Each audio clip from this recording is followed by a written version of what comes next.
নমস্কার বন্ধুরা, আপনারা রাস্তার পাশে এই বিশাল বড় বড় জল ট্যাঙ্কগুলো নিশ্চয়ই দেখেছেন।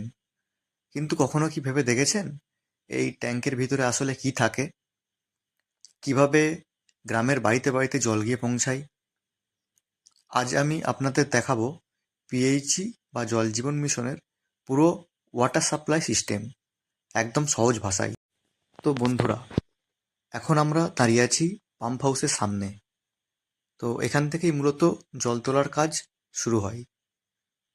ভূগর্ভস্থ জল বা সোর্স থেকে মোটরের সাহায্যে জল ওপরে তোলা হয়, আর তারপরেই পাইপের মাধ্যমে সেই জল যায় ওয়াটার ট্যাঙ্কে।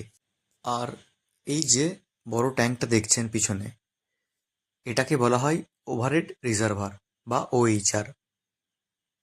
এখানে জল জমা রাখা হয় যাতে প্রেসার তৈরি হয়, আর তারপরে সেই প্রেসারের মাধ্যমে গ্রামের বিভিন্ন বাড়িতে বাড়িতে জল পৌঁছে যায়।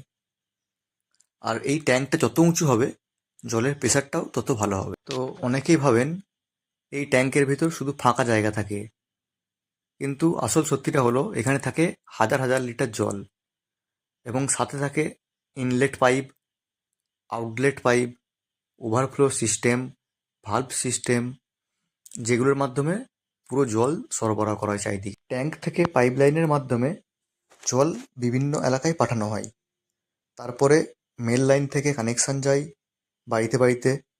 এই পুরো কাজের পিছনে থাকে ইঞ্জিনিয়ার থাকে, অপারেটর থাকে, সার্ভে টিম থাকে, আইএসএ কর্মীরা থাকে, ভালভ অপারেটর থাকে।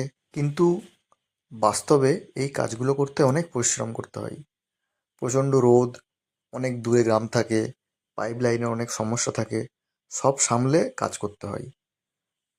কিন্তু তবুও মানুষের বাড়িতে বিশুদ্ধ জল পৌঁছে দেওয়ার আনন্দটাই আলাদা। তো ভিডিওটি যদি ভালো লেগে থাকে তাহলে ভিডিওটিকে লাইক করুন এবং শেয়ার করুন, আর সাথে চ্যানেলটিকে সাবস্ক্রাইব করে রাখুন।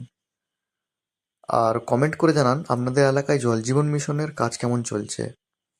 তো দেখা হবে নতুন কোনো ভিডিওতে। আজকের জন্য এই পর্যন্তই।